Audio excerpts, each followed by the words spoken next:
one point. The first question tonight is, who are you? Where are you from? And why are you standing? 2 minutes, and we'll start with you, Andrew.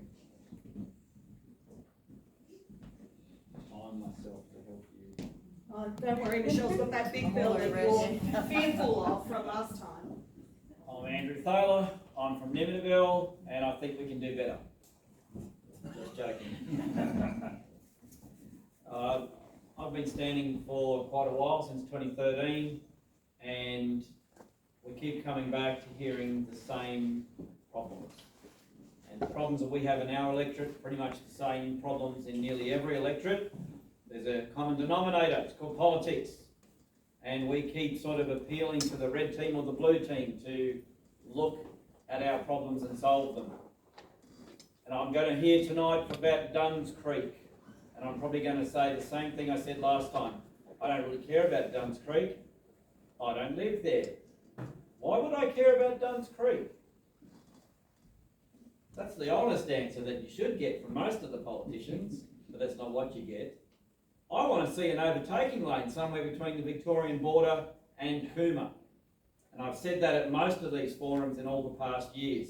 You haven't got Duns Creek, and we haven't got overtaking lanes. Our problems are the same as your problems, they're just different factors. Why am I standing? Because it must be time for something new. It must be time for Monaro to choose an independent.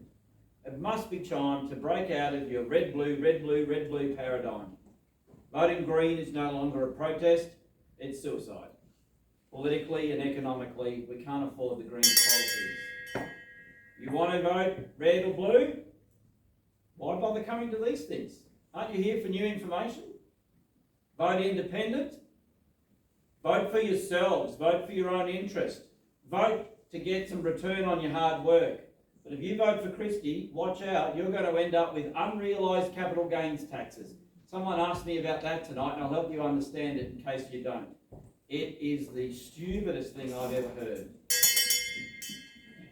So, just to remind you once, Andrew, we've got to be respectful to each other tonight. No, we don't. We do. We have to be honest. We have to start respecting. Thank you. Next. G'day, I'm Wade Cox. I was in the army. I was seriously wounded in Vietnam. I retired as a major. I'm now disabled. So you say, what is that? What's a fat old man that's disabled doing running for Edinburgh? The answer is, I understand the Defence Force and I understand how seriously off we are. We're going into World War III. Our defence has been deliberately destroyed by both sides of the House, the Libs and the Labor Party, for 50 years. And I know that.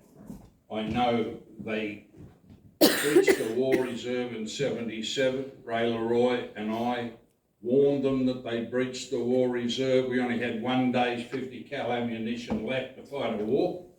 We had 7 days worth of 30 cal ammunition. They solved the problem by abolishing the War Reserve. And they've gone on destroying our defence capacity ever since, and we're in really serious trouble. You can take my word for it. We wrote a submission for the white paper 12 years ago.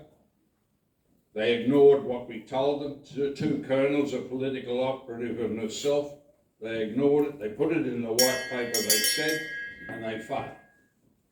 They deliberately scammed you over global warming. It happens every 1100 years. It lasts for 50 cycles, for 550 years, and then collapses into a mini ice age. The last one was the medieval warm period, and in 1450 it collapsed into the modern ice age and we're about to go out now into the next global warm period. I've got many other things to say. Can we please keep on the question, and that is, who are you, where are you from, and why are you standing for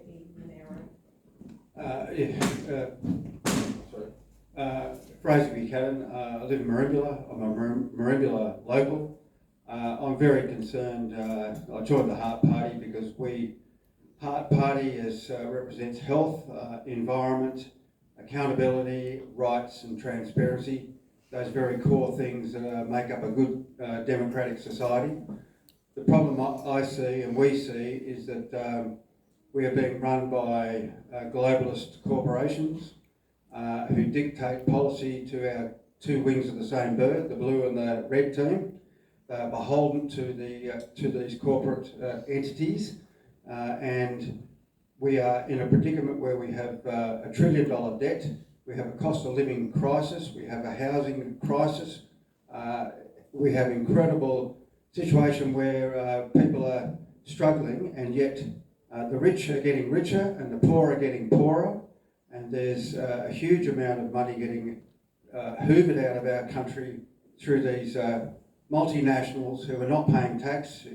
We have major tax reform issues that need to be put in place. We need to get a bang for our buck for all our resources that get exported, which we're not.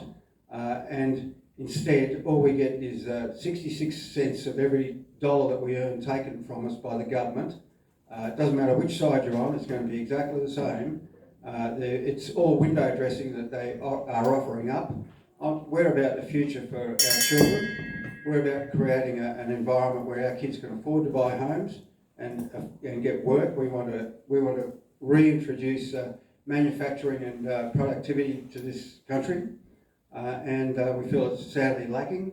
So unfortunately with these guys, they cannot make these kind of large decisions because they are beholden to their masters, to their corporate masters who rule the roost. Thank you.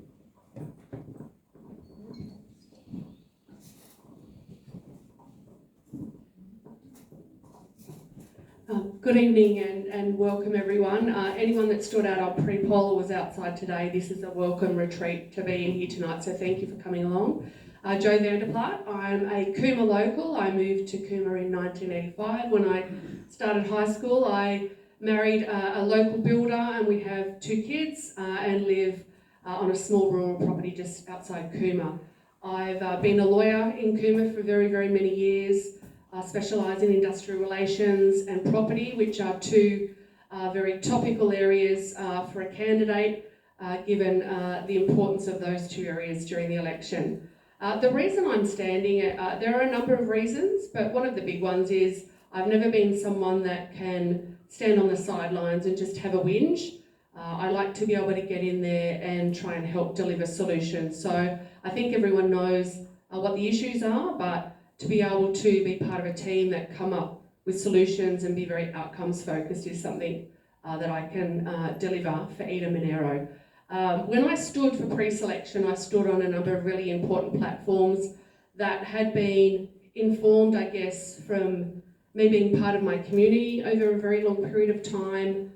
I'm not only a lawyer, but I'm a local volunteer in my local RFS, and I've sat on a number of boards locally over the years in childcare and in aged care and education.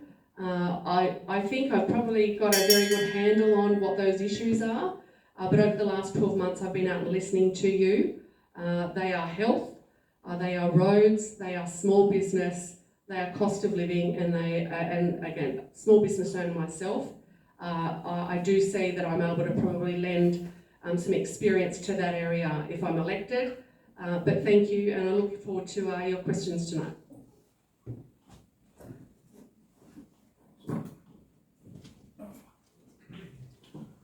Good evening, ladies and gentlemen. My name's Brian Fisher.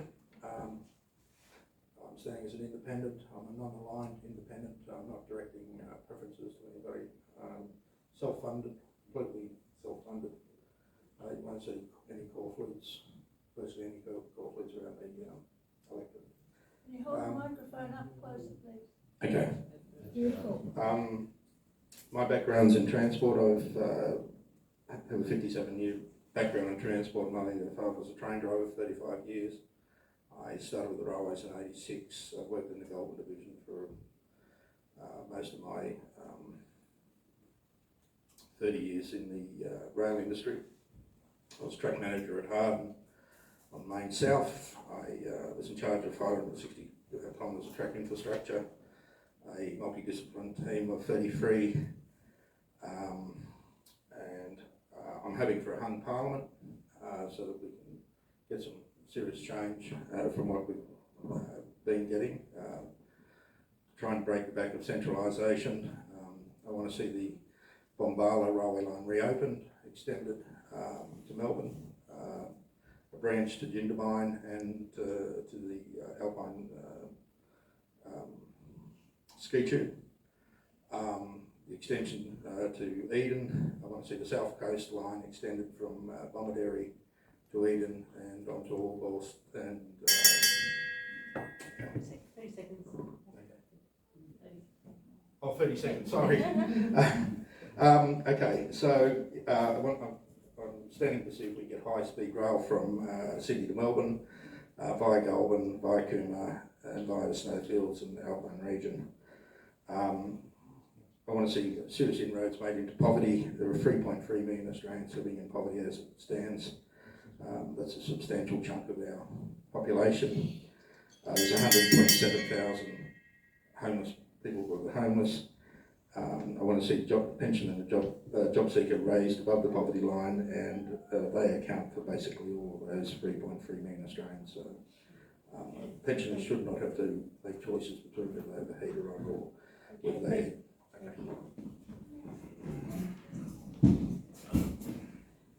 Thank you.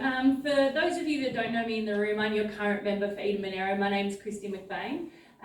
My family raised me with an attitude of put up or shut up, which is how I ended up on our local council when I was on maternity leave. We had a 2-year-old and a 3-month-old, and there'd been a decision made about our local playground, which I didn't agree with.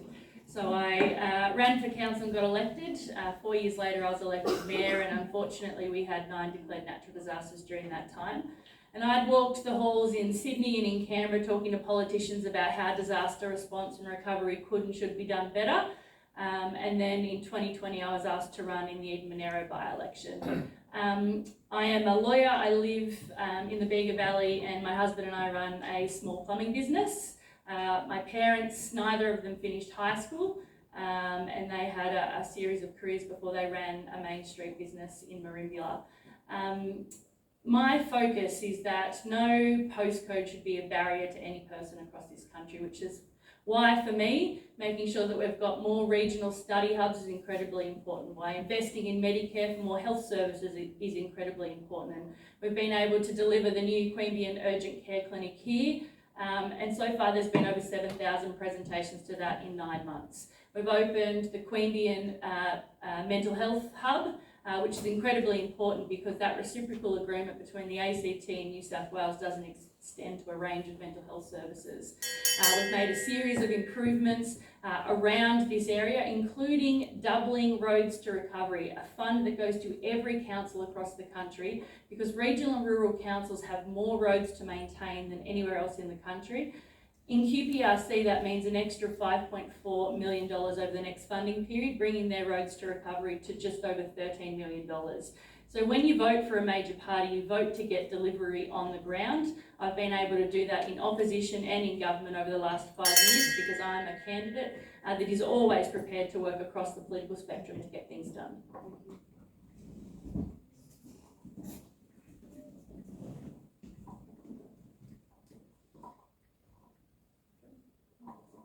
Hi everyone, I'm Emma Goward and I'm your Greens candidate for the Eden Monaro. I'm back after a short stint overseas for a family emergency, but I'm here now.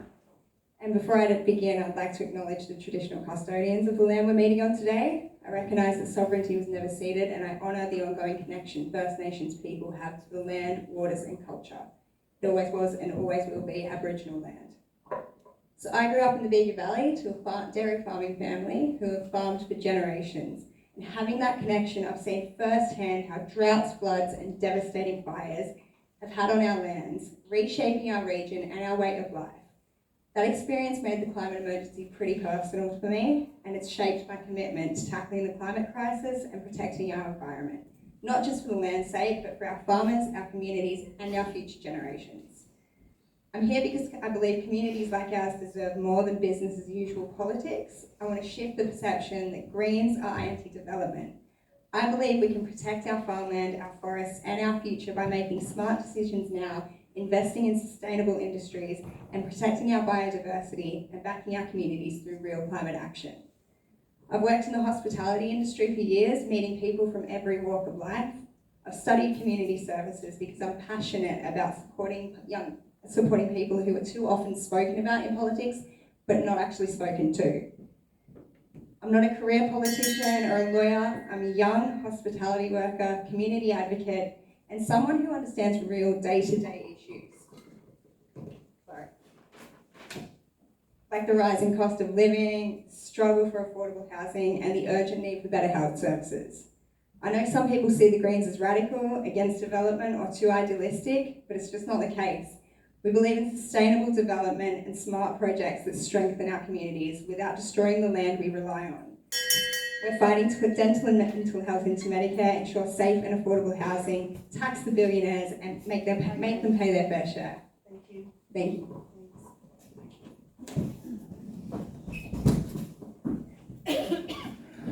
Hi, I'm Richard Graham. I'm the One Nation candidate for Monaro. I live at Balloon Creek and I've lived there for about 25 years. I migrated to Australia 44 years ago, and the country welcomed me with open arms, and hopefully over that period of time I've contributed back to it through a number of corporations that I've created and employed thousands of people over that time frame as well, which gives me a bit of knowledge of how everybody lives and how they get along with their mortgages and their fuel costs and other things, which are the cost of living barriers which make it so tough to be a person in a community at the moment. I made the decision to run only about 6 weeks ago when I was deciding, am I going to do something about this, or am I just going to let somebody else run the show? And so I decided to run, and when I looked around, who could I run with? I've been an independent before. I want to align with somebody who has a bit of machinery behind them. And I looked at the parties that were available, and One Nation not only had an alignment of practical solutions, particularly for the cost of living crisis. They were easily implementable, particularly for families and for pensioners.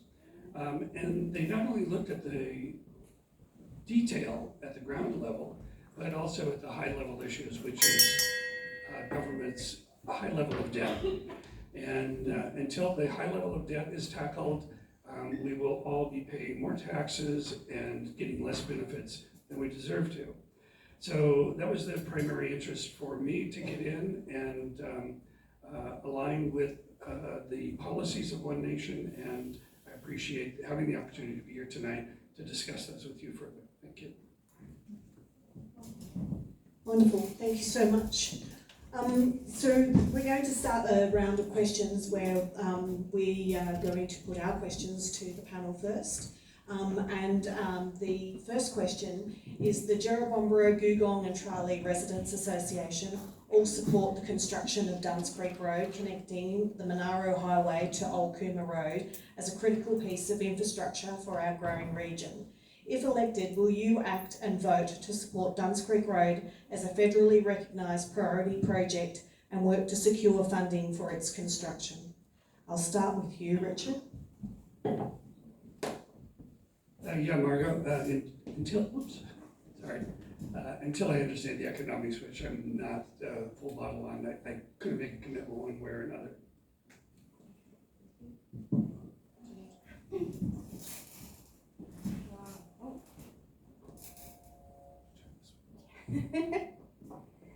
I'm going to agree with Andrew on this one. I don't know much about Duns Creek Road. However, as a Greens member, I believe in community democracy. So I believe in putting that decision back into the community's hands and asking them and getting them to have their say on what needs to be done.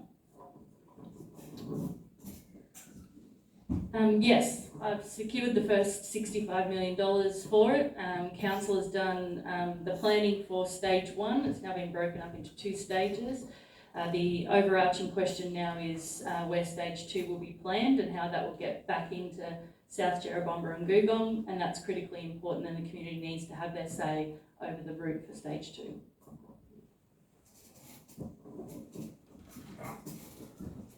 Yes, I would support the construction of the road involved and go into bat for the local community. With a hung parliament, and you've got the opportunity to lever outcomes for this electorate.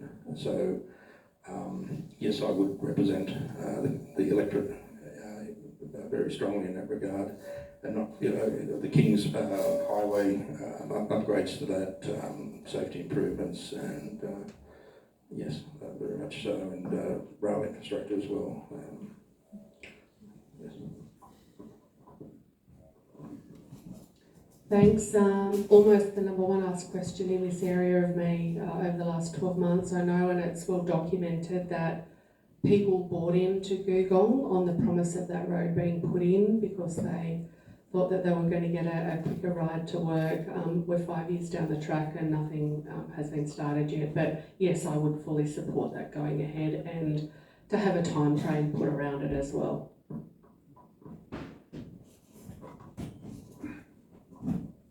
I don't know too much about the road, but I certainly support appropriate infrastructure. And the concern, I'd imagine, that the problem is at this point in time is funding. That hasn't happened through lack of resources, although it sounds like some money has been put towards it. But I think overall, too much money is getting drawn out of this country, and too much is being put upon the taxpayer. And I think that we need to restructure that whole system so that we get a lot more money and free up the ability to do such works. And the efficiency of doing the works is also something that we really need to work on. I see the road works takes forever to get done, and it's done at a standard which is very poor quality. In other countries, they seem to be able to do things a whole lot quicker, a whole lot more efficient. And I think that there's a cultural issue here, and we need to confront that. I think the time is right. I think we need change. So, yeah, independence can give you that change, as has been said. If you don't have it, you've got no chance of swaying them. Two wings of the same bird. Thank you.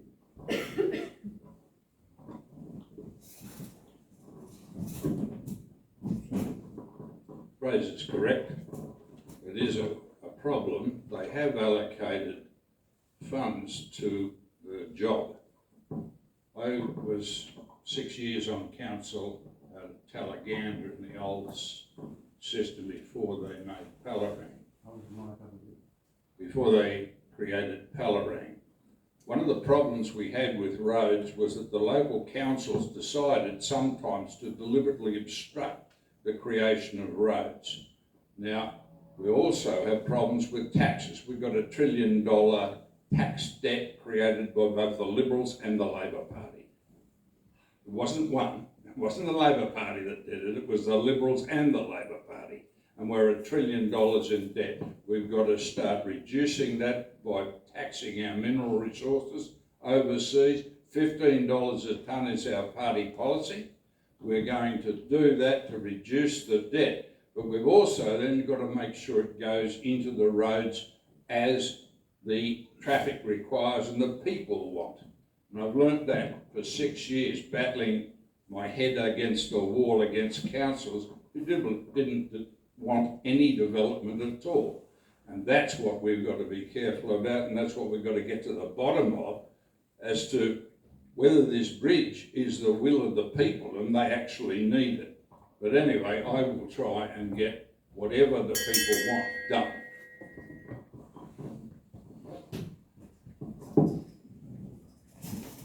If you had have elected me in previous elections, you would have had it by now. I have memories of Mike Kelly talking about this for $24 million, 2013, 2015, whatever it was. Now we're finding out stage one is going to be 65 million. The longer we wait, the more it costs, the harder it is to fund. And then we don't get an overtaking lane down at Nimidabel or in Bombala. I would support it. It needs to be done, but I've also said this, we need to do something about the road to the airport. We need to do something about the Monaro Highway into the city, because building a nice highway connection over for Duns Creek Road doesn't solve the Monaro Highway problem. You just get dumped into the parking lot a bit further down the road. The traffic problem is a consequence of very high immigration and an incredible build-up in public service jobs. Working from home, the ability to work from home, you might need better mobile service, we'll get to that. But if you had have elected me all those years ago, you would have had it by now.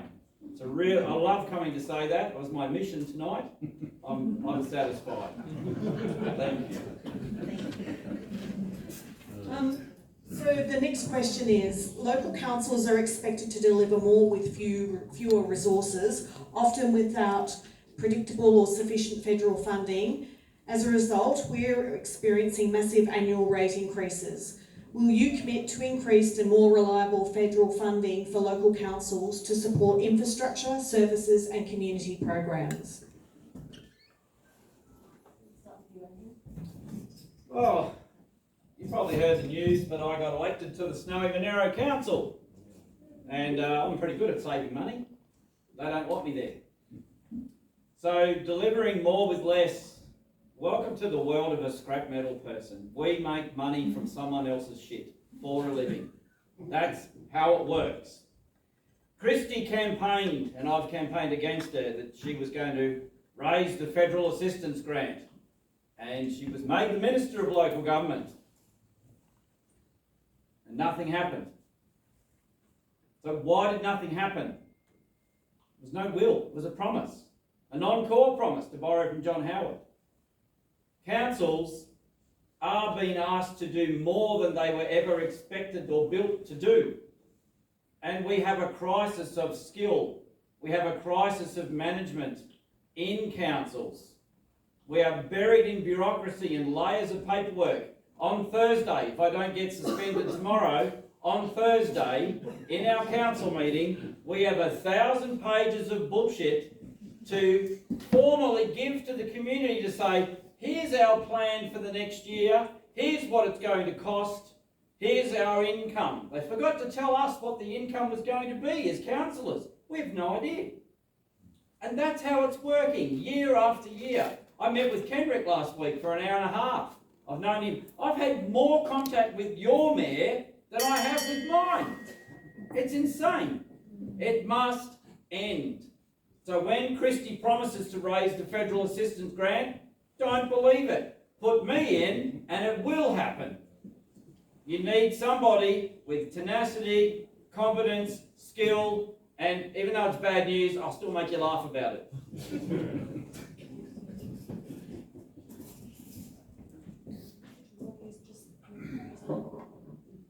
That's better. Yep, thank you. I agree, the federal assistance grant should be lifted. We need to develop our infrastructure. Eden Monaro is the size of Wales, about. It's not a small place. It's complex, very rural, needs a lot of development. And if I get in, I'll make sure that roads tarred through from Braidwood to Cooma and right through Eden Monaro, and also the infrastructure's developed and the hospitals and all of the things that we need done and protected are protected. Now, it's not happening at the moment, and they're stopping people developing the infrastructure and using it locally. They're pushing them back into Canberra more and more. And that's not good enough, and it's got to be protected and our infrastructure developed.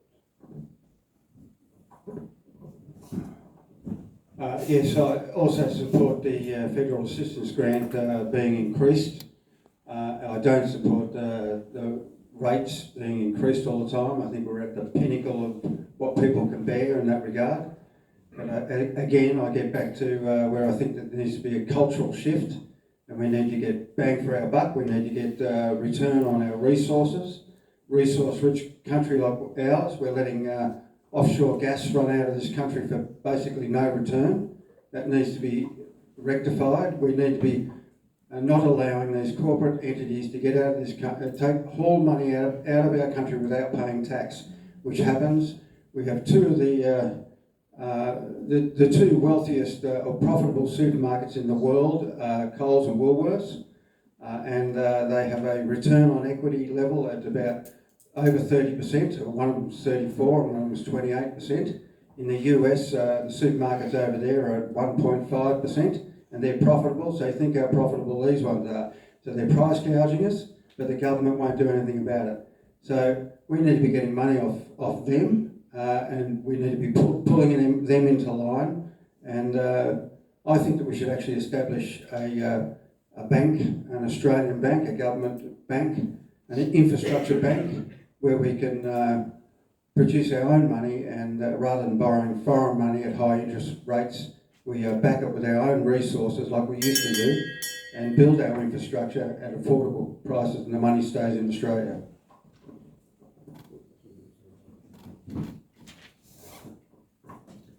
Thanks, and that's a great question. I understand there's 5 local councils in this electorate, and I very seriously say that they all have something in common, and that is that they struggle financially.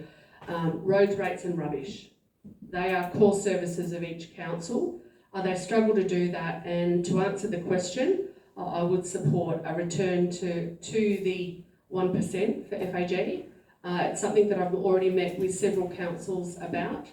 There have been a number of papers written just in the last couple of months about that particular issue, but I think to raise rates as a way of being able to fund your core services isn't the way to do it. And this is about the levels of government being able to work properly together. And as I said, I'm already having meetings about that, and I strongly support that increase.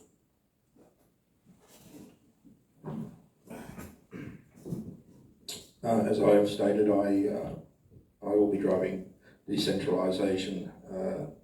That will be particularly achievable with a hung parliament. Being able to lever fair outcomes for regional Australia. Regional Australia is the backbone of our economy: forestry, mining, agriculture, and yet regional Australia is not getting a fair go. $20 billion allocated just for an easement for a railway line to Badgerys Creek Airport. It's time that regional Australia got a fair go, and it's time we got our infrastructure back and upgraded, and certainly that's what I'll be standing for. The idea that centralisation, the economies of scale, all it's done is drive costs up. Economies of scale are defeated by demand, and I'm about getting more people out into regional Australia, and to do that we need the infrastructure, we need the public rail transport services so people can commute backwards and forwards to the nation's capital. They can live in the smaller centres where the cost of housing and living is much cheaper, and have good access to public transport. So we don't have this situation where at the moment Canberra, price of housing in Canberra is crazy, and that's because of these centralised policies. I want to try and get a fairer go for regional Australia and get the infrastructure back, and so people can actually live in regional Australia and drive the cost of living down. The Coalition doesn't support an increase to 1% of general taxation revenue going to local councils. In 2014, they froze the CPI, which has taken about $1 billion out of every local council over the last decade. In comparison, Roads to Recovery is a sub-program of financial assistance grants, and we've doubled it. It's a bankable item to every council every year, ongoing. We've also contributed an extra $250 million to local roads and community infrastructure, which has funded upgrades to things like the Wright Park Pavilion and to a number of local roads around Queanbeyan. We have created the $100 million Active Transport Fund, the $100 million Community Energy Upgrade Fund, the $200 million Safer Local Roads and Infrastructure Fund. We've increased spending on road black spot program from $110 to $150 million a year, and we are working with councils on their priority projects, including what they're asking for is enabling infrastructure.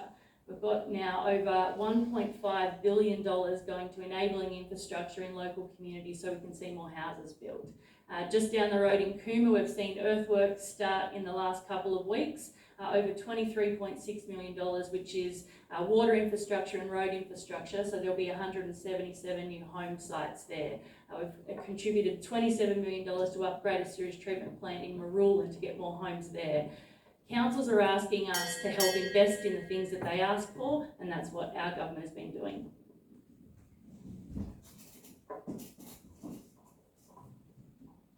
So while I do believe we definitely need more funding federally, I don't love pork barreling when it comes to elections. So we see a lot of money being promised for different projects. Like, let's take the Bega Pool, for example. We're seeing heaps of money being promised to the Bega Pool. What happens after these projects get built? Councils end up having to foot the bill for all the ongoing costs. All the ongoing costs. And then councils end up in debt. So I'm bringing it back to community democracy again. I think it needs to be in the hands of the community to decide on what projects need to be funded. And I don't think rate rises is the way to go with this. I think we need to be taxing billionaires. 1 in 3 billionaires or big corporations don't pay tax. You pay more tax than a lot of the big corporations. So we need to be taxing them properly, and that is how we pay for it, not with rate rises.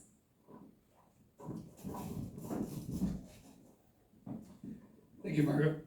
I agree 100% about pork barreling. I think it is shocking to have a country which is $1 billion in debt and then just have someone rattle off another couple billion dollars worth of more debt to pile on top of that. That is shocking. I do support the expansion of the federal grant, but not as a helicopter money drop. The state is the primary funder for local government, should be the primary funder for local government. And it is conflicted in a couple of ways. One is it is a big cost shifter.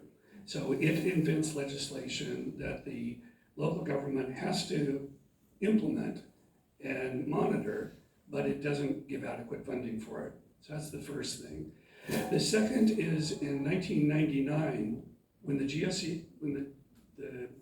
GST was being pitched to us, we were told that a number of state obligations would be removed, including property tax, or not property tax, but property duty, stamp duty would be removed. In time, it was expressed. So we removed some of the things that were on the banking side of it, but we never removed the biggest thing, which had us citizens go, okay, well, let's try the GST, that'll be better. And that was that the stamp duty would be removed. And that is probably one of the highest costs to us. So I would, if elected to federal government, would use whatever resources I had to push back on the state to make sure that it is funding the LGAs properly and that it is making good on its promise to give the people back the stamp duty that was originally the deal to get GST in the first place. Thank you. The next question is the Jerrabomberra Residents Association, Googong Residents Association and the Tralee Community Association, as well as other local groups, represent a strong voice for our community and expect open and two-way communication with our elected representatives. How will you consult with and stay connected to the local community groups like us if elected? Would you like to start, please, Richard? Yeah, I love staying connected with local community groups. And there's a number of ways that can be done. There's the traditional way, which is get in the car and go and visit the meetings, attend the meetings, and do that regularly. And when I was a counselor for Palarang, that's something I did. I was on a number of committees and always made the time to go to the local community meetings. But there's also new technology which is available today in terms of these Zoom conferences and in terms of bidirectional communication, and then there's the one-way communication either from the associations or from the representative, which can use the Facebooks and the other social media outlets that are out there. But I'm a big communicator. I love having a two-way dialogue. I love having the idea of referendums and even plebiscites, and even if they're not even official ones, but Google Forms surveys, so that we really have the voice of the people coming back. I'm really big on the voice of the people. I'm really big on a government which is by the people and for the people. That's what we're doing. Thank you. So right now my way of chatting with the community is being behind a coffee machine every day. So I hear all different types of problems with what's wrong with our area and what we can be doing to fix it. If I was elected, probably wouldn't be behind the coffee machine anymore. Sorry, Pete. But I would always be, I believe in being completely transparent in politics, so I would always be open for a chat, whether that is online, whether that is in my imaginary office right now. And I'm going to bring it back to community democracy again, which I'm sure you're all going to be sick of hearing from me by the end of the night. But putting that back into the community's hands and then getting the feedback from the community, seeing what they need, saying what they want, and then having a say and a vote in what happens. Yeah, I think over the last 5 years I've had and been to numerous GRA and JRA meetings. We've communicated directly with presidents across that 5-year term, as well as a number of service organisations, P&Cs, local sporting groups that are in those couple of areas, as well as multiple mobile offices in Googong and Jerrabomberra over time. And I think the best way to continue to do that is, you take your advice from a wide range of community members. When you have respectful conversations, sometimes we don't always agree on the end outcome, but it is about showing up, listening, being accountable to the local community, whether that's through the residents associations, as I said, or service clubs or P&Cs or sporting groups or mobile offices. There is no better way to connect them with people in their local community, which is why I spend a great deal of time driving around, out and about in the local community. You get the best information when you are having a chat with people in their local community.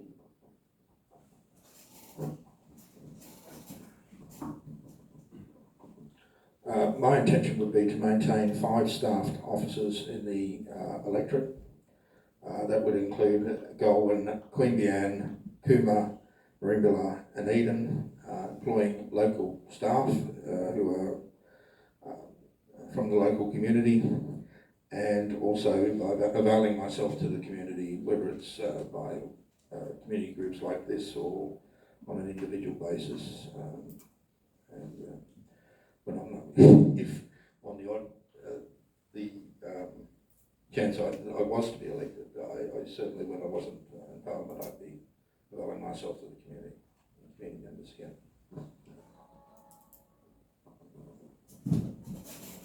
Community consultation is, I've said, is the best part of this role, and if elected, I've often said I don't think you should ever forget who has put you there, which are you, the voters. So I've done about 110,000 kilometres since I've been a candidate, and that is to ensure that every part of this electorate feels like that they've had access to me, that I've been able to listen to them, because without listening to you, we can't have good policy. So I would continue to do that. I would hope it's a two-way street, and I do always have an open door policy. So if you have scheduled meetings, I would love to come along to them.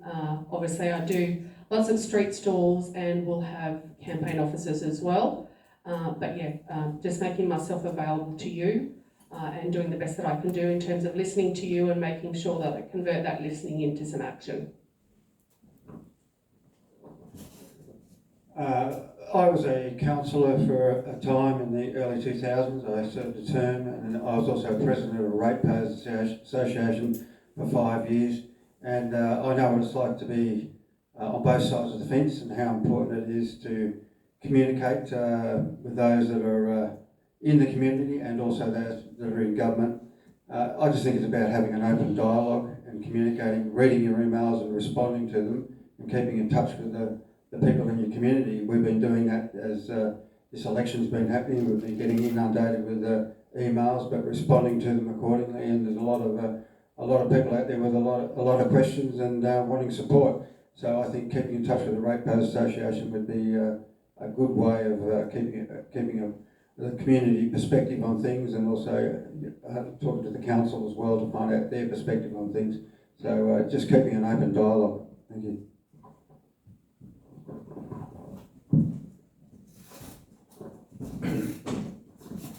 I'm the Coordinator General of the Christian Churches of God. I control world organisations of hundreds of thousands of people, and I have hundreds of ministers working all the time. We have international conferences every week, and we cover Asia, and we have world international conferences every month. I can control those. I have staff that will be able to do all of those things, the Zoom conferences, Facebooks. We control one of the biggest websites in the world, and we can do all of that. And I will apply all of those things and skills. All of my assistants will help me in communicating throughout Eden and Monaro with everybody. And they'll be able to contact me via emails, Zoom conferences, whenever they want and whenever they have something important to talk about.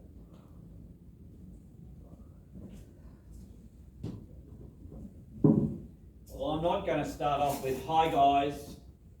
I just don't think it's genuine. I'm talking about Christy's videos. She just runs around everywhere. Hi guys, I'm here taking a photo and gone. I would actually fix the mobile network so that you could probably call me while I'm driving in my truck down the Monaro Highway. It's pretty important for having communications. I'm on the council now with Snowy Monaro. I receive a lot of calls. I get emails, people ask me to address matters, put them in through motions, which is the process. Most people don't even know what the process is, so I have to help them understand it. Communication is two-way. I have gone to lots of community meetings. I think that you need to be genuine. But the power of delegation also needs to be respected, that I can't be everywhere at once in an electorate 350 kilometres from top to bottom and 200 kilometres wide. Everyone's needs is a priority, and everyone has a right to be heard. So I would expect my staff would be able to go out to your meetings and represent me and bring your information back. Or we could invite you to come into the Parliament to meet politicians that are relevant to your interests. There are other ways to do it than just expecting the political person to turn up, because they turn up, take a photo and leave. Let's do it differently. Phone calls, Zoom, email, all those traditional things require a two-way street. I'll work with anybody if they work with me. I'll help you get what you want, but I won't be able to turn up to everything because I'm still a dad with 5 kids. They might come along with me from time to time as well. Thank you. The last question from the JRA is, like all residents across the electorate, we are all struggling with rising costs, from fuel and groceries to energy bills, rent and childcare. What specific policies or funding measures will you champion to ease the cost of living pressures for our community? I'll start with you, Andrew. Oh, everyone gets a free pony. Save some money on petrol for eating your grass. Oh, that's right, you don't have grass in Canberra anymore, do we? We call it Canberra. That's a really, really tough question because there's not much I could do. I would be one member out of the entire Parliament of Australia. And remember that the cost of living crisis is worldwide. It's the product of consumerism. Everybody wants everything, better standard of living. We all work hard. We are overtaxed. We are underdelivered and underserved. We're giving money to Ukraine. We're itching to get involved in a war. We're bringing in too many immigrants, and then we're struggling to find somewhere to put them. We want to start building houses, but we've buried our councils in that much red tape. It's embarrassing. And we're now having councils ordered to process DAs faster. Christie's talking about this big investment in Cooma. She forgot to mention that it was the Sydney Aboriginal Land Council that usurped the rights of the local Aborigines to give approval to use their land to put these government buildings on. And when they say social housing, they mean public servants housing, police, fireys, ambos and teachers, not poor people housing. I'll give it to you straight. You work hard, you're going to pay most of your money in living expenses. That's the way the world's been engineered and funneled. It's not going to be solved by voting red or blue. We need tax reform, we need bureaucracy reform, we need red tape reform, we need green tape reform. We need to stop kidding ourselves about the standard of living that we expect and move into the standard of living that we can afford.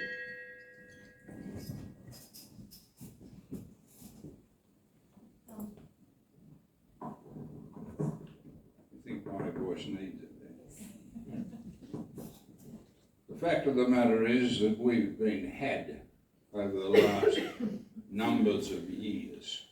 You've been scammed over global warming. You've been destroyed over COVID, which was a man-made operation.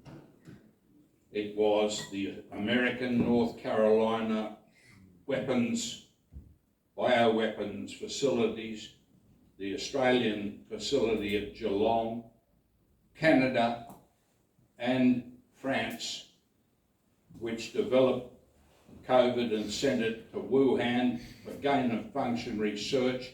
It was released in 2018, tested, and then released worldwide in 2019, and they've killed us in the millions. Okay, can we stick to the cost of living? I'm telling you what the cost of living is if you just give me a break. What we've done is we've destroyed our own living standards. We've done it with unscrupulous globalists in the parliament.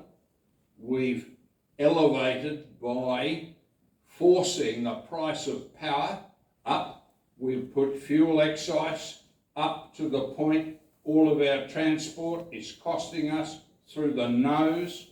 We've deliberately done it on a globalist agenda out of our own parliaments.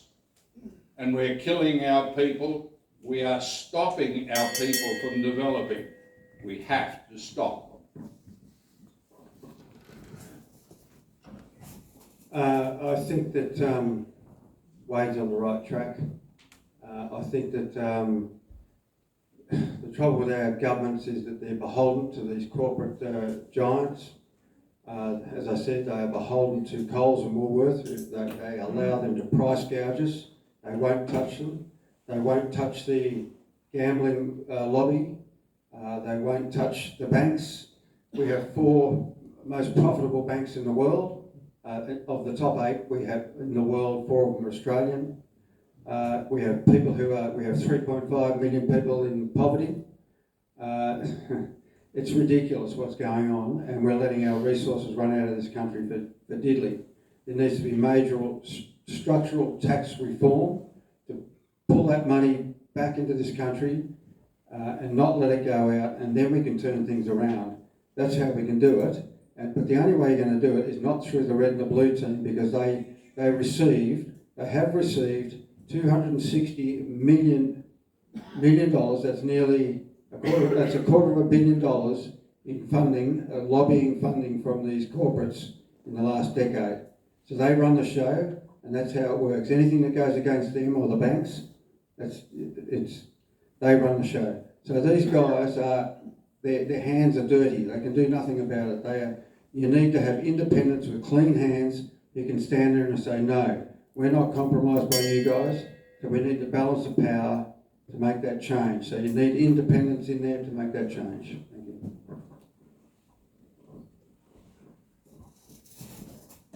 Thanks.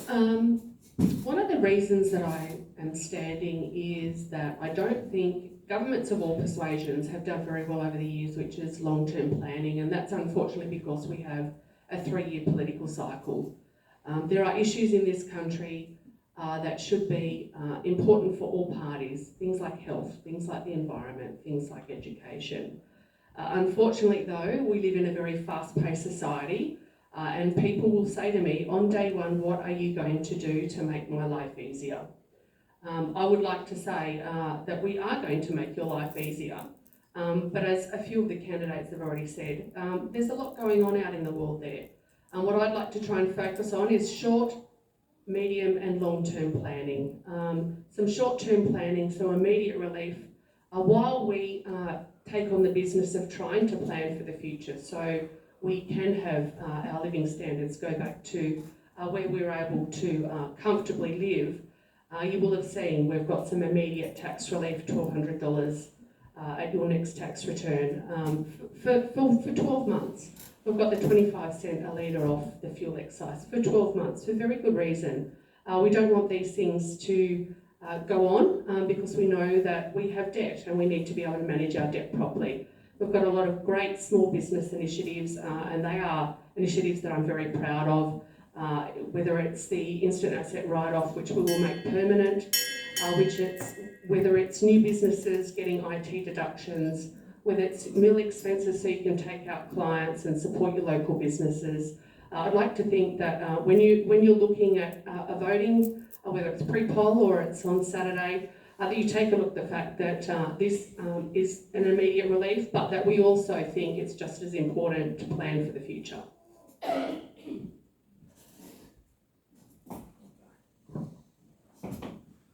I know I'm going to sound repetitive, but I want to focus on restoration of passenger rail services in regional Australia, not just in Eden Monaro, but right across New South Wales and Australia.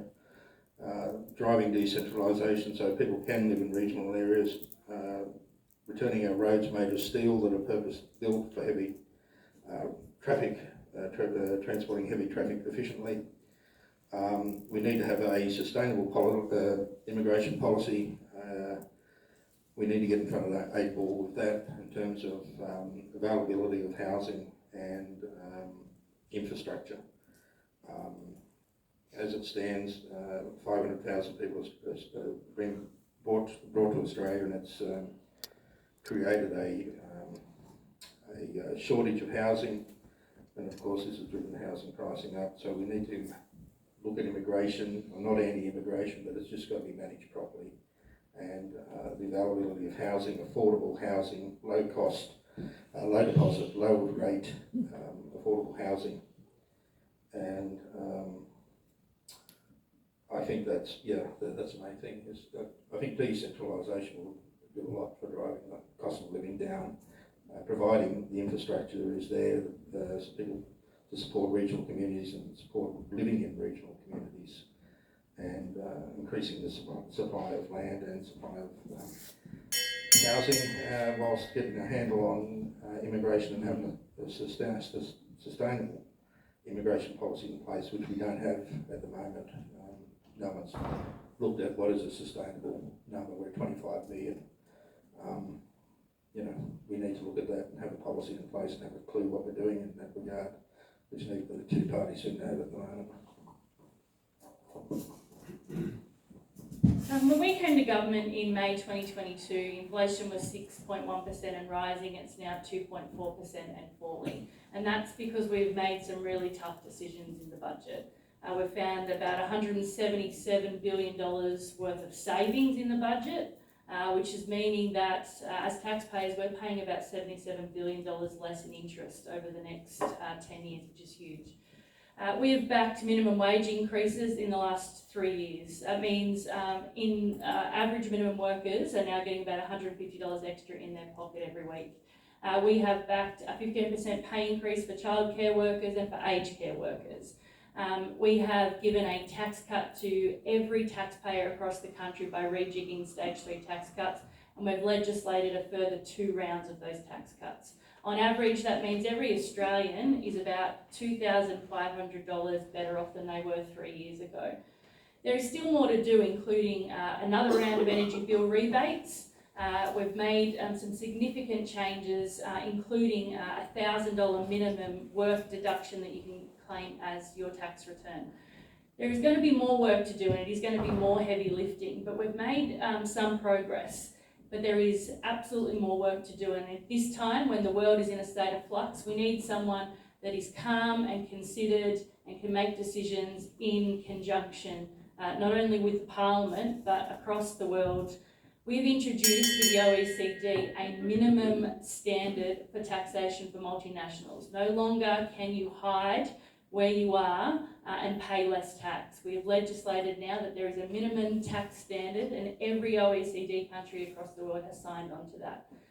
It is really important as we go to this next election that we back people that are prepared to back us as Australians, that Australia first mentality, better healthcare, better roads, more housing for us, and that's what we're doing.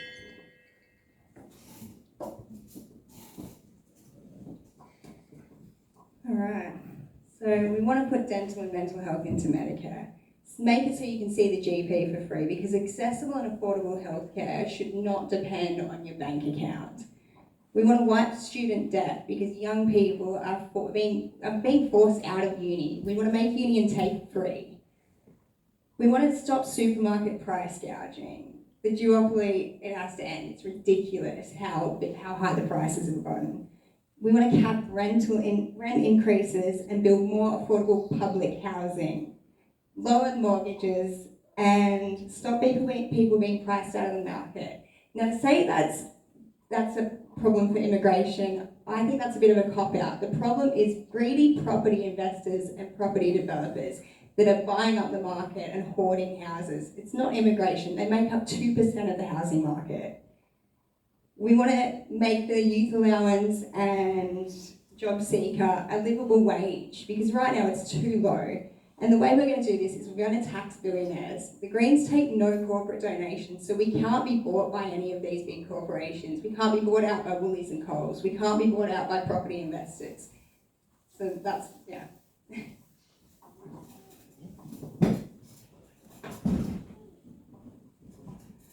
Thank you, Margaret. That's probably the most important question of the night, asking about the cost of living.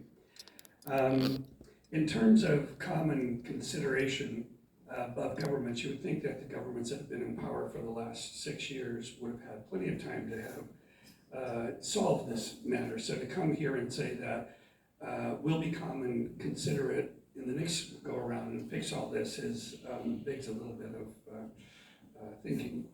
When you're told that the inflation is 2.5%, and this is one of the reasons why I got into this, is because what I was seeing in the community and what I was hearing from the government were two different things, totally. So when your government tells you that the inflation is at 2.5%, you can judge that for yourself when you go to the grocery store, when you go get fuel, when you buy toys for the kids, when you go out to dinner, a hospitality dinner, and there's no such thing as a 2.5% inflation rate going on in this country. This is pretty crazy. And to say that you're $2,500 better off than you were 3 years ago, that begs some credulity as well. To get specifically at One Nation's policies on cost of living, one of the things we're going to do is for retirees, is we're going to remove the limitations in terms of the number of hours that retirees would like to work to supplement their income. Right now, I think that limitation is about 8 hours, and then after that, there's no benefit to them. And then also for self-funded retirees, raising the tax-free limit to $35,000. For couples with a child, we're going to allow the income to be split. So where there's a disparity of a high-income earner and a low-income earner, that gets averaged out, and the net result is that the family gets to keep anywhere from $6,000 to $10,000 in their pocket every year. In terms of the excise charges, we're going to take half of it off of fuel for 26 cents, but it's going to stay off. Okay, thank you. Now I'm going to open for questions from the floor, and can I please ask that if you're part of the campaign staff team, that you refrain from asking questions, that I ask for the people from our community to ask the questions, and I ask that candidates that if someone's on your group and that have put their hand up, I would appreciate that you call them out so that we get it from the floor. So would anyone like to ask a question? Okay. G'day, my name's Ross. I'm Canberra born and bred, grew up in Cooma, 13 years as a government environmental scientist looking for groundwater resources in remote communities. When COVID came, that job disappeared, and I've spent the last 5 years in the trades, which I have enjoyed greatly. My question is for Joe. I don't know you, but I see your face probably 50 times a day. I'm wondering why the strong-arm tactic of the Liberal Party in the local community includes distracting drivers from the roads while they should be paying attention to the road, so much to the point that your signs are being vandalised throughout Beard and the local communities. They're being taken down by proactive members of the community. And it's well known that Labor and the Greens and other major parties don't pay people to protest on behalf of their agenda. So I'm just wondering if you think that's money well spent and whether you actually respect the integrity and the intelligence of the community, because having people waving sandwich boards at the lights seems dangerous and unnecessary. Thank you.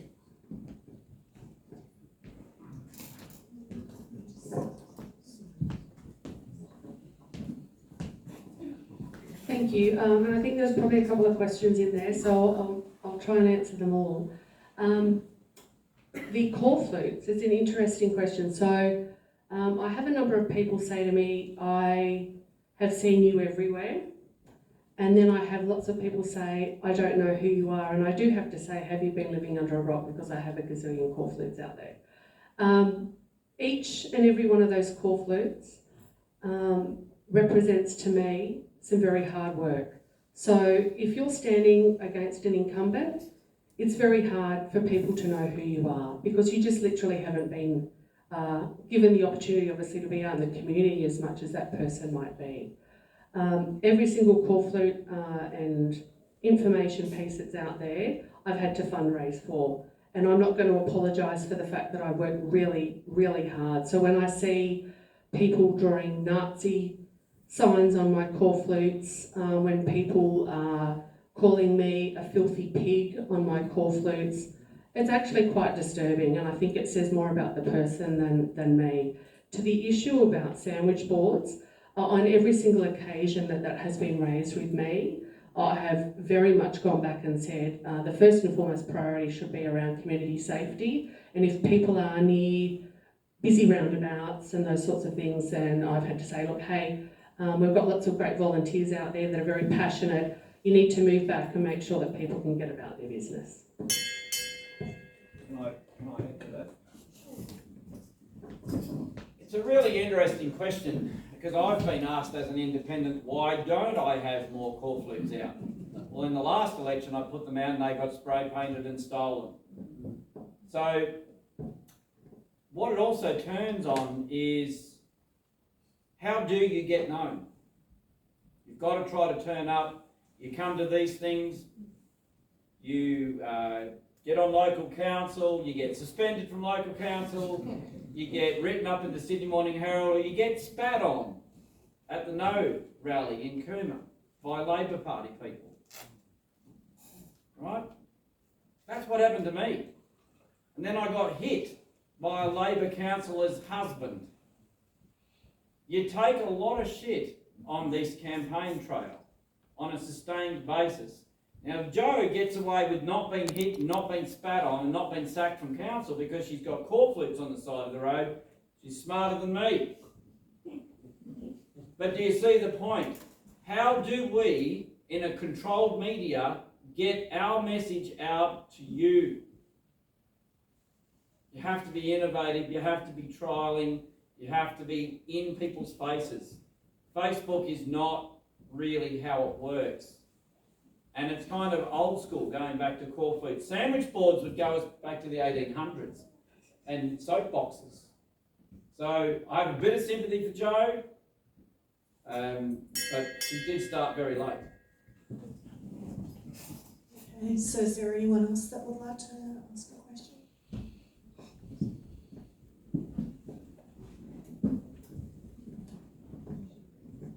Yeah, we often hear from all sides of politics that people will get free medical services. But the reality is, any doctors that I know who have studied a good 10 years, they are not ready to see patients at Medicare rates. So, no one gets it at Medicare rates. So why are we even making this promise? Because doctors are not willing to work, at minimum wages. So, can I start it with Richard? Do you want to respond to that?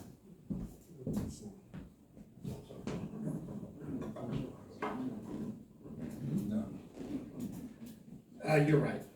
One Nation's policy is to allocate an additional $3 billion to reduce the gap so that more and more clinics and doctors will take the Medicare wage, as you call it. But the expectation that it's going to be totally gone for all physicians is we're not there yet. But we'll make an effort with increasing the amount of money that goes in for those payments so that the gap is either goes away entirely for some additional patients or it's reduced. And then we'll also seek to put more and more emphasis on bulk billing.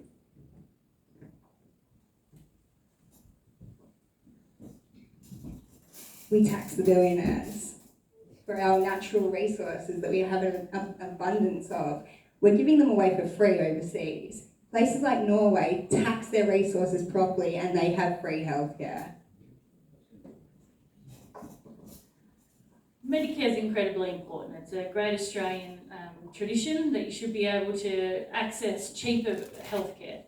Unfortunately, Medicare has been demonised and cut back over a number of years.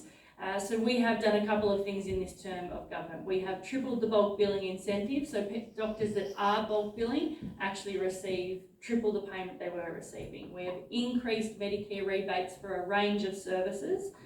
We have contributed over $600 million to the health workforce. We know we need to train more doctors locally, so there will be a range of new scholarships available for medical students to take on the GP specialisation training.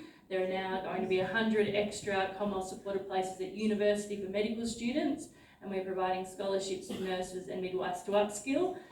We've already said we will waive HECS for doctors and nurse practitioners to work in rural and regional Australia. We have contributed more funding for registrars to go out and work in our communities. For example, in Bermagui, that practice was down to 3 days because they couldn't staff it. It is now back up to running 5 days a week. So Medicare is absolutely something we've got to protect. We've got to put more money in, and that's what we do as a Labor government because we believe that everybody should have access to affordable healthcare. Vulnerable cohorts, children under 16, pensioners and concession card holders, they're usually the first to be bulk billed. We want to see a situation where we can expand that to more and more people.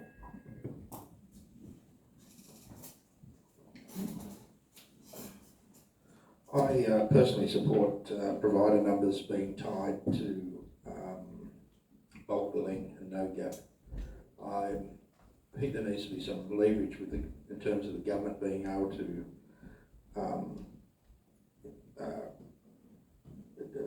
enforce a no gap policy. I mean, I understand that it has to be some sort of negotiation between medical practitioners, but I also think that the government is spending a lot of money on healthcare, and there needs to be some sort of mechanism that the government can exact some sort of expectation on GPs that they will bulk bill and there will be no gap or minimal gap. I mean, I suppose a small gap sort of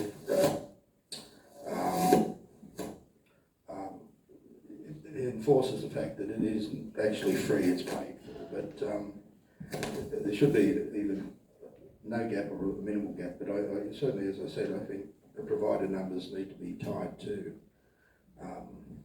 bulk billing and no gap visits.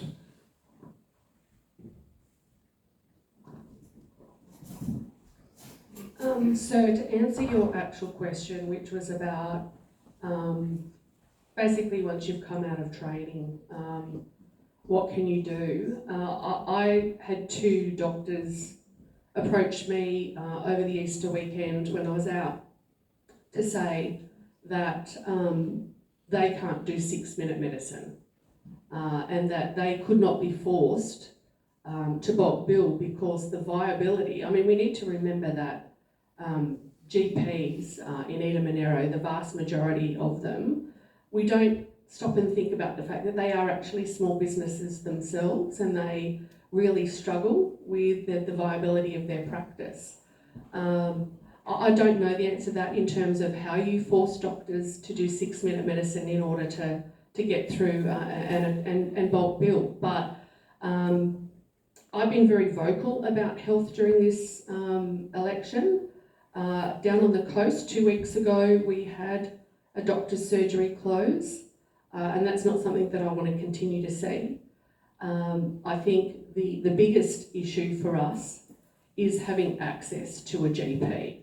Now, some of you may have seen that I put up quite a long post about this last month, and it said, and this was in response to a local GP who said, please don't move to Eden Monaro because you will not get to see a doctor.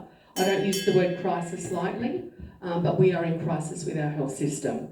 I said, and please can we stop banging on about Medicare? It isn't the issue in Eden Monaro when you can't see a doctor in the first place. And we have the viability of private practice in crisis. So I do think our policy, which we came out with last year about investing more in the talent pipeline to make sure that we get GPs to the bush, is very much a priority for me. And it's about equitable resourcing. So it's making sure that people in the bush have the same access to services that our city counterparts have.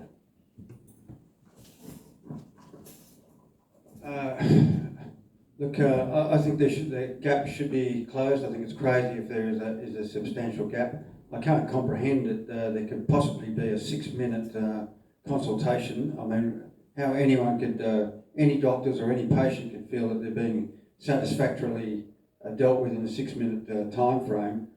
What it does is it shows that the medical system is inadequate and faulty.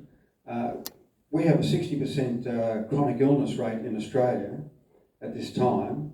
We have the highest cancer rates in the world here in Australia. We have extremely high autism rates, which have gone from 1 in 10,000 back in the 70s to 1 in 35 today. So we've got some major health issues happening. We have a lot of mental health issues. Health is a real problem, but we've got to get to the root cause of it. And the root cause of it is the toxins and the chemicals and all the rest of it that are going into our foods, and that is a real problem. And the regulators allow these toxins and poisons and pesticides and herbicides. The Heart Party, we support going back to proper sustainable agriculture, regenerative farming, biodynamics, organics, getting back to eating proper natural food and natural health. The founder of our party is Michael O'Neill. Michael O'Neill is the husband of Barbara O'Neill, who you may have heard of. She is the global health advocate who's in the top 10 influencers in the world advocating. She's got people all over the world wanting to get back to natural health instead of this allopathic system where you shoot in and get a script and you get put on the gravy train, one thing after another, and you spend your life taking tablets and poisoning yourself. That's why we have 60% chronic illness in Australia.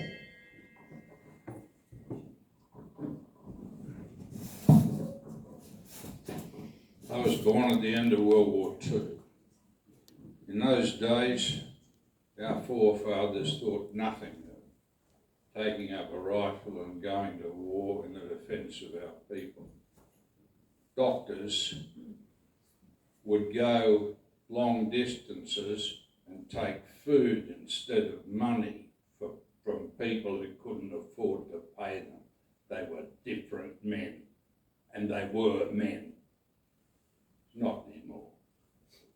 The last COVID, when you want to get an exemption, you had to convince the doctor that you had an anaphylactic shock as a result of the injections. So you had to take it to get the shock, to get the exemption. Lies, stupidity, and gutlessness on part of the doctors. We have to stamp that sort of behaviour out.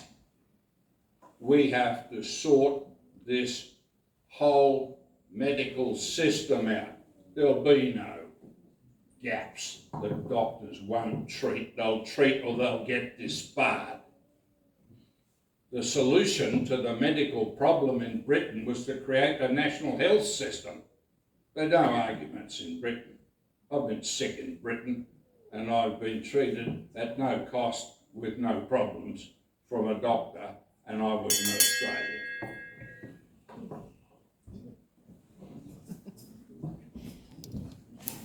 I say this with the greatest of respect, but I've never met a poor doctor. I've never met a poor dentist. I think that it's a bureaucratic layer that I haven't been to a doctor for years. I try to look after my health as best I can. We need to go back to, as Fraser has alluded to, educating people on what eating healthy is and what personal health responsibility is.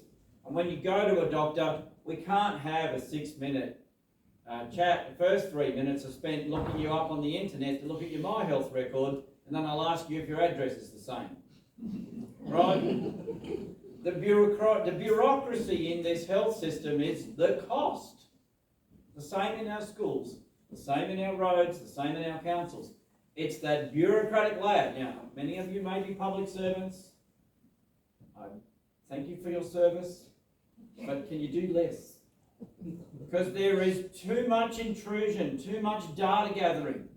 And what happens with all that knowledge and data? We're getting sicker, we're getting more unhappy, and we are eating comfort foods. Or we're going to a doctor for tiny things and saying, give me a pill to make it better.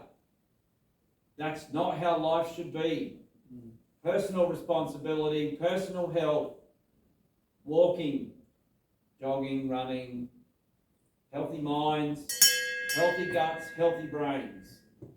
But we can't easily solve this Medicare problem because too many people are relying on the expectation of free medical. It's only free because we paid a shitload of tax. It's a vicious circle. Let's look at improving our health to get a better spend from our tax. That's really where this comes back to. It's a snake eating its tail. Thank you. We're just approaching 9 o'clock, so I'm going to take the last question.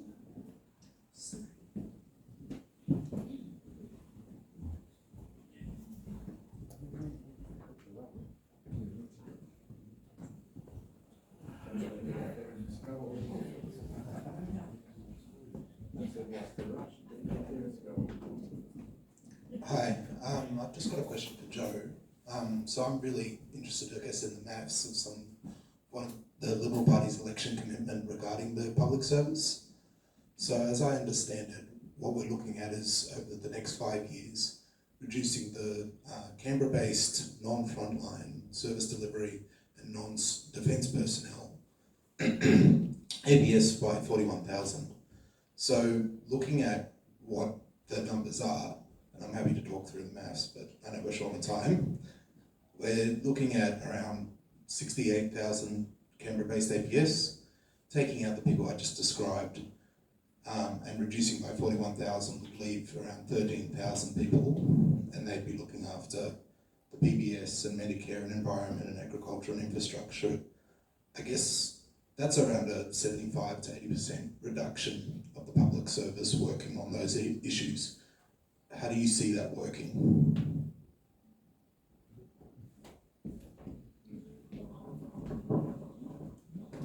Thank you. And it's a question obviously I've asked a lot. It's current people, current APS will not be affected.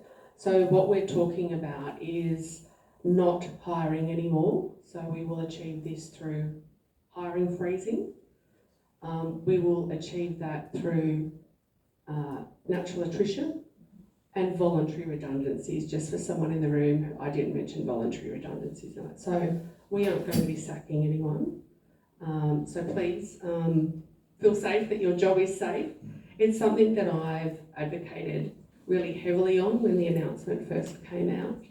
I have a lot of friends that are in the public service.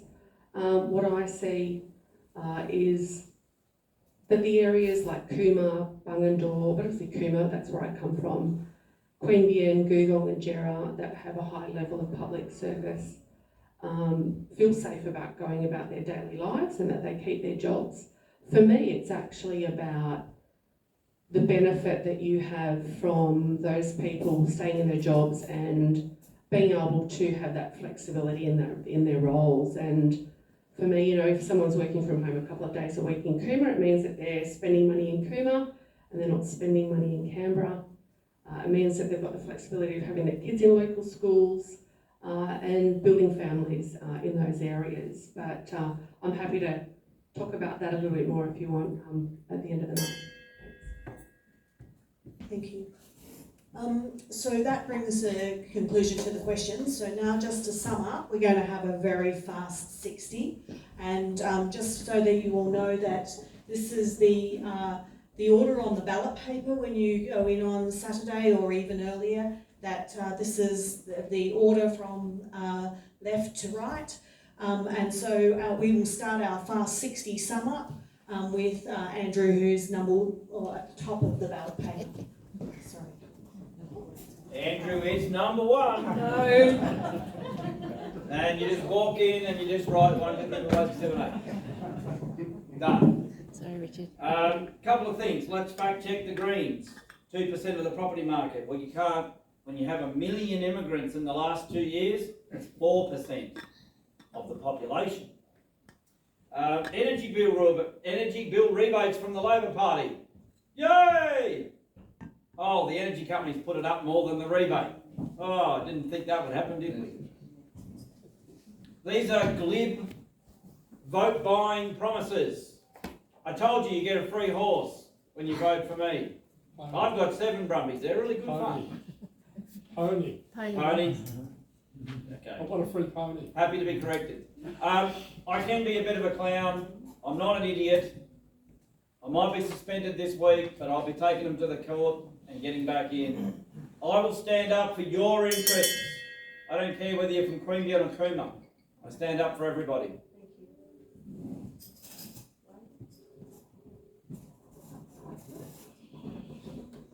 Well, the real problem is that we could probably go on all night with the amount of questions and problems that there are, but my problem is that we really need to deal with this cost of living and this nonsense. We've been pushed into a depression. We're in a recession, whether they like to admit it or not, and it was done by both parties not controlling what's happening in the government and in our society. This whole business of man-made global warming is a scam. They used it to destroy our power, our industrial free baseload power and our manufacturing capacities. We're in real trouble and we're losing our standard of living, and it's going down at a rapid rate. And if you think it's not, just do some research on where we stand in the world pecking order. It's serious and we have to do something about it. I also agree about the climate change agenda. I think that is being used as a tool to bring in globalist control. And you may be aware that they're bringing in the digital ID coming up this year. It's been voted on. Christie supported it. They're going to bring in, they've got all these cameras up everywhere. They're surveilling you everywhere.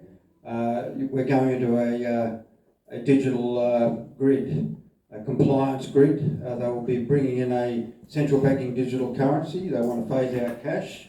It'll be a similar system to the Chinese system, where you have a social credit score, and this climate change narrative, or this carbon narrative, is all about that.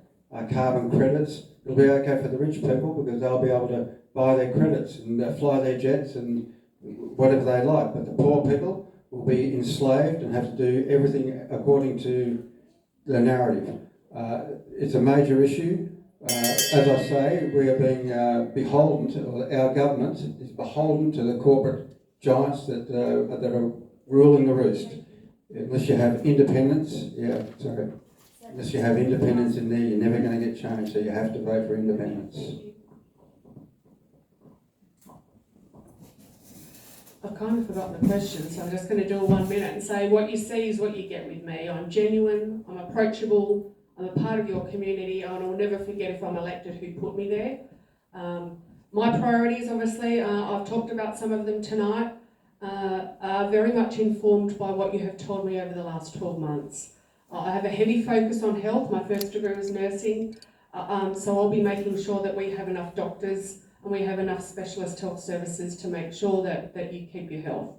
Cost of living, as I said before, I'm very invested with small business, but obviously families, I want to make sure that people can afford to live in Eden Monaro because this is a great electorate, and I don't want to see people leaving because they say that they've been priced out of the market or they can't get a rental or they can't afford a home. So cost of living, obviously, as I've said before, there's some immediate relief there, but what I'm really focused on is trying to build a better Australia for everyone. So I'm very, very passionate about making sure that we're doing long-term structural reform. Thank you.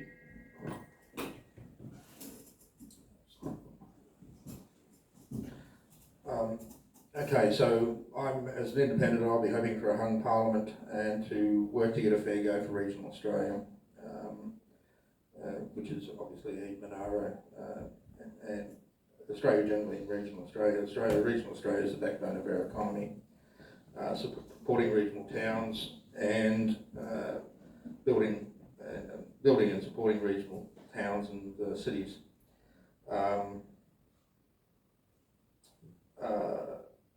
An increase in the age pension and job seeker above the poverty line to end the situation we have now where we have 3.3 million Australians living in poverty, to make serious inroads into homelessness. We've got 127,000 Australians that are homeless. So that's my commitment. But as an independent with a hung parliament, I will be able to get some change and get a fair go for regional Australia and to grow and support regional Australia and build inland cities. Thanks. For me, politics has always been about working with our community and building a positive plan. It's easy to identify the problems, but you've got to come up with solutions. Half of Jerrabomberra was fibre to the premises and the other half was stuck on the copper network. When we got re-elected, we made sure the rest of the suburb got fibre to the premise. You can't talk about healthcare issues without dealing with them, which is why there's now an urgent care clinic in Queanbeyan. You've got to start dealing with some of the infrastructure asks that you guys have as a community, which is why we've committed some additional dollars to upgrading a playground and sporting facilities right here in Jerrabomberra. As part of a government, I've been able to help deliver things for our community. And I am someone that is prepared to work with anyone across the political spectrum, across the 3 levels of government to get things done. And I think that's what people have come to know me for over the last 5 years. I'm happy to have a chat. I like to be positive and I like to help deliver the things that our community are asking for. And that's why I'm asking for another 3 years so I can continue to do that. Look, I know the Greens might not be a traditional choice for most people in this room, but that's exactly why I wanted to stand. To have real conversations, to listen and to show that we're about practical solutions, community strength and respect for this beautiful region that we all call home. We're a grassroots party, we don't take corporate donations and we don't have any hidden agendas. We can't be bought, we're fighting for everyday people and our policies are fully costed. What you see is what you get. I'm not here to tell people how to live. I'm here because I believe we can have a future that protects what we love while making sure no one is left behind. But if you want change, you have to vote for it. So thank you again for having me here tonight, and I hope we can keep these conversations going.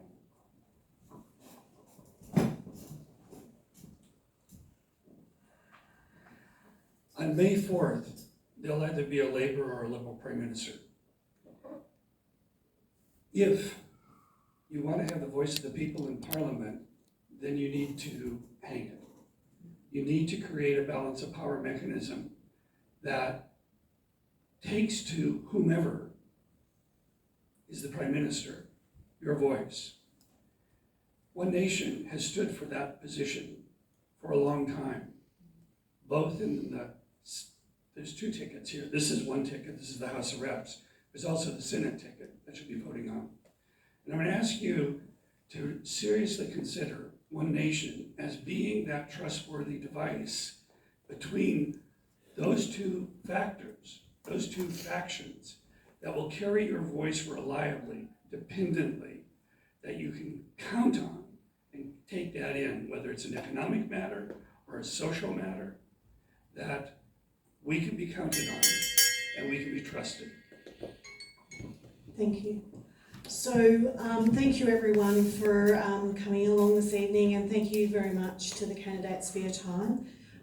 Just 4 more sleeps and we'll find out who will be representing us for the next 3 years. And on behalf of the Jerrabomberra Residents Association, the Googong Residents Association and the Tralee Community Association, we look forward to working with whoever is the elected candidate for the next 3 years. Just before we finish up for the evening, I just would like to say thank you to Christy for representing us for the last 3 years. It's a tough gig and a huge sacrifice to your family, and just like to say that we're all very grateful for the effort that you've put in for us, and thank you very much. So, what's it, bias? Not It's really biased. It's not. That's just being honestly. Well, Well, you've got to say thank you. Think about it. Okay, okay. So to bring the evening to a close, thank you. Could you all please join and give a round of applause to the candidates? Thank you.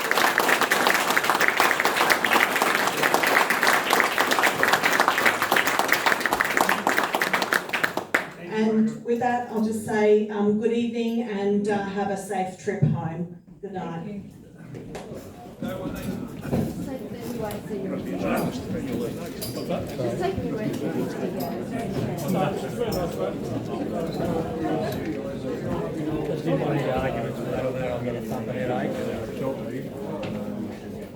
I sort of like people being more into it.